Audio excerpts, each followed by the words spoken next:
ಸ್ನೇಹಿತರೆ, welcome back to ಅಮ್ಮ ಮಕ್ಕಳ ಪ್ರಪಂಚ ಯೂಟ್ಯೂಬ್ ಚಾನಲ್. ಇವತ್ತು ಮಕ್ಕಳಿಗೆ ಬೇಕಾಗಿರುವಂಥ ಒಂದು ಸೂಪರ್ ರೆಸಿಪಿ ಅಂತಲೇ ಹೇಳ್ಬೋದು. ಮಕ್ಕಳ ವೆಯ್ಟ್ ಗೇನ್ಗಾಗಿರ್ಬೋದು, ಇಮ್ಯೂನ್ ಸಿಸ್ಟಮ್ಗಾಗ್ಬೋದು, ಮತ್ತು ಮಕ್ಕಳ ಒಳ್ಳೆ ಡೆವಲಪ್ಮೆಂಟ್ ಆಗಬೇಕು ಫಿಸಿಕಲಿ ಮೆಂಟಲಿ ಅಂತ ಅಂದರೆ ನಾವು ಯಾವಾಗಲೂ ಒಳ್ಳೆ ಫುಡ್ನ ಕೊಡಬೇಕಾಗುತ್ತೆ.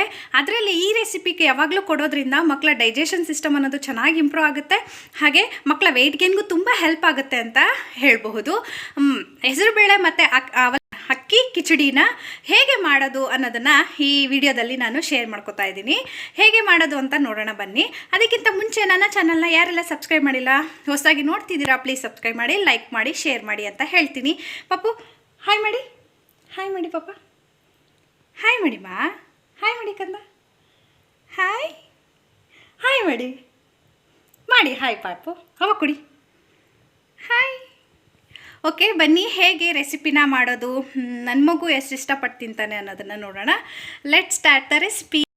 ವೆರಿ ಹೆಲ್ದಿಯಾಗಿರುವಂತಹ ಪಾಲಕ್ ಕಿಚಡಿ ಮಾಡೋಕ್ಕೆ ಬೇಕಾಗಿರುವಂಥ ಸಾಮಗ್ರಿಗಳು: ಪಾಲಕ್ ಸೊಪ್ಪನ್ನ ನೀಟಾಗಿ ವಾಶ್ ಮಾಡ್ಕೊಂಡು ಸಣ್ಣ ಕಚ್ಕೊಂಡು ಇಟ್ಕೊಂಡಿದ್ದೀನಿ.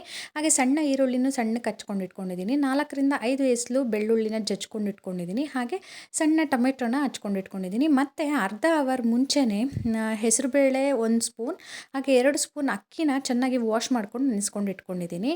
ಹಾಗೆ ಇದು ಜೀರಿಗೆ ಮೆಣಸಿನ ಪೌಡರ್. ಮಕ್ಕಳ ಡಯಟಲ್ಲಿ ಇದನ್ನು ಯಾವಾಗಲೂ ಇನ್ಕ್ಲೂಡ್ ಮಾಡಬೇಕಾಗುತ್ತೆ, ಬಿಕಾಸ್ ಚೆನ್ನಾಗಿ ಡೈಜೆಷನ್ ಆಗುತ್ತೆ. ಹಾಗೆ ಮಕ್ಕಳಿಗೆ ಖಾರವನ್ನು, ಮೆಣಸಿನಕಾಯಿ ಕೊಡೋದಕ್ಕಿಂತ ಮುಂಚೆ ಕಾಳು ಮೆಣಸನ್ನು ಕೊಟ್ಟರೆ ಮಕ್ಕಳಿಗೆ ತುಂಬ ಆರೋಗ್ಯವಾಗಿರ್ತಾರೆ ಅಂತ ಹೇಳಬಹುದು. ಇಷ್ಟು ಸಾಮಗ್ರಿಗಳು ನಮಗೆ ಪಾಲಕ್ಕು ಅಕ್ಕಿ ಕಿಚಡಿ ಮಾಡೋದಕ್ಕೆ ಬೇಕಾಗಿರುವಂತಹ ಸಾಮಗ್ರಿಗಳು. ಇದರಿಂದ ಸೂಪರ್ ಆಗಿರುವಂತಹ, ತುಂಬ ಟೇಸ್ಟಿಯಾಗಿರುವಂತಹ, ತುಂಬ ಚೆನ್ನಾಗಿ ಡೈಜೆಷನ್ ಆಗುವಂತಹ ರೆಸಿಪಿನ ಮಾಡಬಹುದು.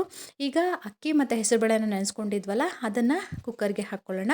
ನೀವು ಇದನ್ನು ಪಾತ್ರೆಯಲ್ಲಿ ಬೇಕಾದರೂ ಮಾಡ್ಕೋಬೋದು. ನನಗೆ ಸ್ವಲ್ಪ ಫಾಸ್ಟಾಗಿ ಆಗಲಿ ಅನ್ನೋ ಕಾರಣಕ್ಕೆ ನಾನು ಕುಕ್ಕರ್ಗೆ ಹಾಕ್ತಿದ್ದೀನಿ. ಹಾಗೆ ನಾವು ಹಚ್ಕೊಂಡಿರುವಂತಹ ಎಲ್ಲ ರೀತಿಯಾದಂತಹ ತರಕಾರಿಗಳನ್ನು ಇದಕ್ಕೆ ಸೇರಿಸ್ಕೊಳ್ಳೋಣ. ಸೇರಿಸ್ಕೊಂಡು 2 ಗ್ಲಾಸ್ ನೀರನ್ನು ಇದಕ್ಕೆ ಸೇರಿಸ್ಕೊಳ್ಳೋಣ. 2 ಗ್ಲಾಸ್ ನೀರನ್ನ ಸೇರಿಸ್ಕೊಂಡಿದ್ದಾದಮೇಲೆ ಇದಕ್ಕೆ 1 ಚಿಟಿಕೆಯಷ್ಟು ಅರಿಶಿನ ಪುಡಿ, ಹಾಗೆ ಅರ್ಧ ಸ್ಪೂನಷ್ಟು ಜೀರಿಗೆ ಮೆಣಸಿನ ಪೌಡ್ರನ್ನು ಸಮೇತ ನಾವು ಇದಕ್ಕೆ ಸೇರಿಸ್ಕೊಳ್ಳೋಣ. ಈ ಕಿಚಡಿನ ಮಕ್ಕಳಿಗೆ ದಿನ ಕೊಡ್ಬೋದು, ಅಥವಾ ದಿನಕ್ಕೆ 1 ಬಾರಿ ಅಥವಾ ವಾರಕ್ಕೆ 2ರಿಂದ 3 ಸಾರಿ ಕೊಡೋದ್ರಿಂದ ಮಕ್ಕಳ ಡೈಜೆಷನ್ ಅನ್ನೋದು ತುಂಬ ಚೆನ್ನಾಗಿ ಇಂಪ್ರೂವ್ ಆಗುತ್ತೆ. ಪಾಲಕ್ ಸೊಪ್ಪಲ್ಲಿ ಐರನ್ ಕಂಟೆಂಟ್, ಕ್ಯಾಲ್ಶಿಯಂ ಕಂಟೆಂಟ್ ಇರುತ್ತೆ. ಮಕ್ಕಳಿಗೆ ಬೇಕಾಗಿರುವಂತಹ ಐರನ್ ಡಿಫಿಷಿಯನ್ಸಿ ಏನಾದರೂ ಇದ್ದರೆ ಈ ಸೊಪ್ಪನ್ನ ಡೈಲಿ ಕೊಡೋದ್ರಿಂದ, ಅವರ ಡಯಟಲ್ಲಿ ಇನ್ಕ್ಲೂಡ್ ಮಾಡೋದ್ರಿಂದ ತುಂಬ ಹೆಲ್ತ್ ಬೆನಿಫಿಟ್ಸ್ ಇದೆ. ಹಾಗೆ ಈಸಿಯಾಗಿ ಡೈಜೆಷನ್ ಆಗುತ್ತೆ, ತುಂಬ ಹೆಲ್ದಿ ಅಂತ ಹೇಳ್ಬೋದು. ನಾನು ಅವನಿಗೆ ಕಿಚಡಿ ರೆಡಿ ಮಾಡ್ತಿದ್ರೆ ಅವ್ನು ನೋಡಿ ಆಟ ಆಡ್ತಿದ್ದಾನೆ. ಅಲ್ಲಿಟ್ಟಿರೋ ಸೌತೆಕಾಯಿನೆಲ್ಲ ತೊಗೊಂಡು ನೀಟಾಗಿ ಕಾಲು ಕೆಳಗಡೆ ಹಾಕಿ ನೋಡಿ ಬಟ್ಲನ್ನೂ ತೊಗೊಂಡು ಆಟ ಆಡ್ತಿದ್ದಾನೆ.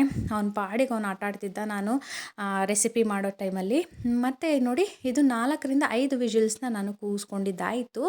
ಆದ ನಂತರ ನೋಡಿ ಹಿಂಗಾಗಿರುತ್ತೆ. ಅದನ್ನು ನೀಟಾಗಿ ಸ್ವಲ್ಪ ಸ್ಮ್ಯಾಶ್ ಮಾಡಿ ಮಕ್ಕಳಿಗೆ ಕೊಡೋದ್ರಿಂದ ಚೆನ್ನಾಗಿ, ಅವ್ರಿಗೆ ತುಂಬ ಅಗ್ಯಕ್ಕಾಗಲ್ವಲ್ಲ, ದವಡೆ ಹಲ್ಲಿನ ಬಂದಿಲ್ಲ, ಹಾಗಾಗಿ ಈ ಥರ ಸ್ವಲ್ಪ ಸ್ಮ್ಯಾಶ್ ಮಾಡಿ ಕೊಡೋದ್ರಿಂದ ಆರಾಮಾಗಿ ಈಸಿಯಾಗಿ ಡೈಜೆಷನ್ ಆಗೋದಕ್ಕೆ ಹೆಲ್ಪ್ ಆಗುತ್ತೆ ಅಂತ ಸ್ವಲ್ಪ ಪ್ರಮಾಣದಲ್ಲಿ ಇದನ್ನು ಸ್ಮ್ಯಾಶ್ ಮಾಡ್ತಾಯಿದ್ದೀನಿ. ಇದನ್ನು ಸ್ಮ್ಯಾಶ್ ಮಾಡಿದ್ದಾದಮೇಲೆ ನೀಟಾಗಿ ಮನೆಯಲ್ಲೇ ಮಾಡಿರುವಂತಹ ಶುದ್ಧ ತುಪ್ಪವನ್ನು ಸೇರಿಸಿ ಮಕ್ಕಳಿಗೆ ಡೈಲಿ ಕೊಡೋದ್ರಿಂದ, ಅಥವಾ ವಾರದಲ್ಲಿ 3 ಸರಿ ಕೊಡೋದ್ರಿಂದ ತುಂಬ ಚೆನ್ನಾಗಿ ಡೈಜೆಷನ್ ಆಗುತ್ತೆ. ಹಾಗೆ ಮಕ್ಕಳು ತುಂಬ ಟೇಸ್ಟಿಯಾಗಿರೋದ್ರಿಂದ ಮಕ್ಕಳು ತುಂಬ ಇಷ್ಟಪಟ್ಟು ತಿಂತಾರೆ. ಇದೇ ರೀತಿಯಾದಂತಹ ರೆಸಿಪಿಗಳು ಅಥವಾ ತಾಯಿಗೆ ಮಗುವಿಗೆ ಬೇಕಾಗಿರುವಂಥ ಹಲವಾರು ವಿಡಿಯೋಗಳು ನನ್ನ ಚಾನಲಲ್ಲಿದೆ. ಯಾರಿಗೆಲ್ಲ ಇಷ್ಟ ಆಗುತ್ತೆ ಪ್ಲೀಸ್ ಇದನ್ನು ಎಲ್ಲರಿಗೂ ಶೇರ್ ಮಾಡಿ. ಹಾಗೆ ಇದೇ ಥರ ಇನ್ನೊಂದು ವಿಡಿಯೋದಲ್ಲಿ ಸಿಗೋಣ. ಅಲ್ಲಿ ತನಕ ಎಲ್ಲರಿಗೂ ಟೇಕ್ ಕೇರ್, ಬಾಯ್ ಬಾಯ್.